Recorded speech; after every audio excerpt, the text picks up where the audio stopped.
নমস্কার। কবি রুদ্র গোস্বামীর লেখা কবিতা ২১ আগুন রঙের পাখি। ২১ কি মা?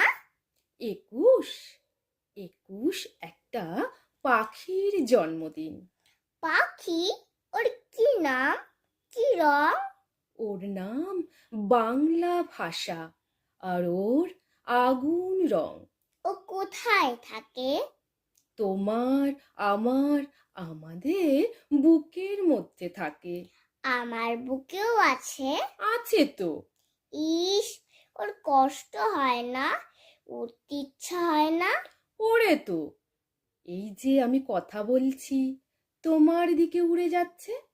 তুমি কথা বলছো, আমার দিকে উড়ে আসছে। কোথায়? দেখতে পাচ্ছি না তো।